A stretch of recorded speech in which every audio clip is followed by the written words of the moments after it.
There are two sides to every story. Remember, if you want to say something that you don't want recorded, just say this is off the record, okay? Okay. In this case, that story is now a national headline.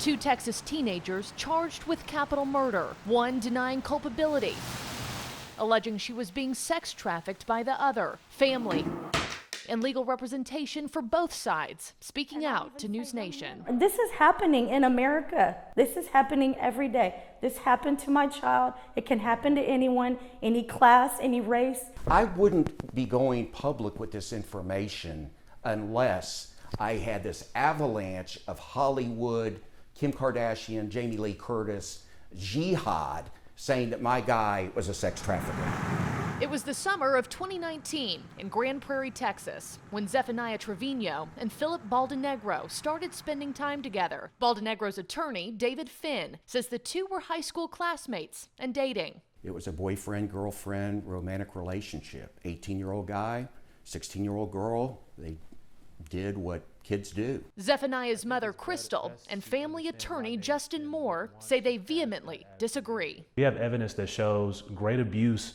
from this man against his child. So I believe their relationship was one of predator and prey. When we met Philip, he was introduced as a friend and always was maintained as, this is my friend. But Crystal says the relationship was far from friendly, now claiming that her daughter was being sex trafficked by Baldenegro, living under threats, forced to engage in violent, non-consensual activity. She would isolate herself. She would not talk a lot. She was losing weight. She would leave out of the house in one outfit and come home in something totally inappropriate. Clothes that we didn't buy her.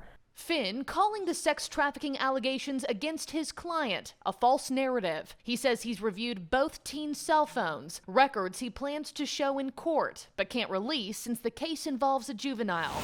He says texts and images on Zephaniah's phone don't show a girl fearing for her safety, but one who reveled in rebellion. If that's the case, what about all these pictures of you smoking dope and having sex with all these other guys? Were you forced to do all of that you recorded on your own? In her phone, she's looking for guns all the time.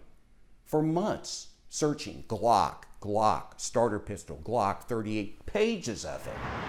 And then in August of 2019, both teams agree that Zephaniah and Baldenegro were hanging out in an apartment with a third acquaintance, Jesse Martinez. That apartment becoming the scene of an armed robbery turned murder. What we know is that two grown men showed up to Philip Baldenegro's apartment to purchase sex from the child. The child being Zephaniah. Baldenegro's attorney agrees, saying that in an attempt to rob those two men, they were lured to the apartment under false pretenses. But he says Zephaniah was the mastermind. So Zephy's texting these guys, pretending that her name is Julie, the 14-year-old that's going to have sex, and then her.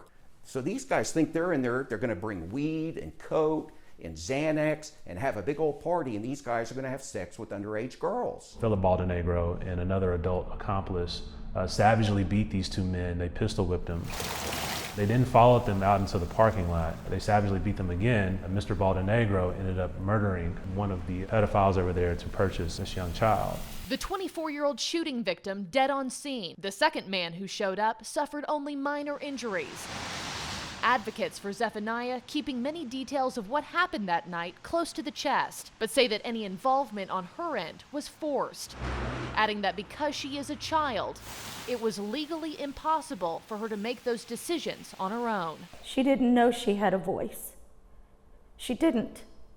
I don't know the horrors and the details, but those were grown men that looked at my child and were going to abuse her, rape her, do whatever they did to her. The case garnering worldwide attention, Zephaniah drawing celebrity support from the likes of Kim Kardashian West, Selena Gomez, Jamie Lee Curtis even taking out a full-page ad in the Dallas Morning News backing the young girl. A GoFundMe page to raise defense funds for the Trevinos has raised just over $100,000, and a petition seeking justice is closing in on 400,000 signatures. Jamie Lee Curtis has got a platform, Kim Kardashian's got a platform, and I think they mean well. I think that they have been used. I think they've been misguided. I think they've been deceived. David Finn has also said this idea of Zephaniah calling herself a sex trafficking victim is to garner sympathy. Is there any truth to that from your team? David Finn is a monster. His comments that she's trying to garner sympathy, completely disgusting. Do you know how hard it is for any victim of any situation to speak up and not be heard? It's hard. It's very hard. So how can you say that? And so you're sure beyond a reasonable doubt that this accusation coming from her family and her team is false? Absolutely. Both teens are currently out on bond. Crystal says her daughter, the one who was on the school softball and volleyball teams, an honor student who sang in the church choir on Sundays, now spending what could be her final days at home in an ankle monitor, focusing on online school and family. She says if Zephaniah is found guilty, life as she knew it is gone. She doesn't have a driver's license. She didn't get to work her first job. She hasn't graduated. She hasn't crossed a stage. She won't get to go to prom.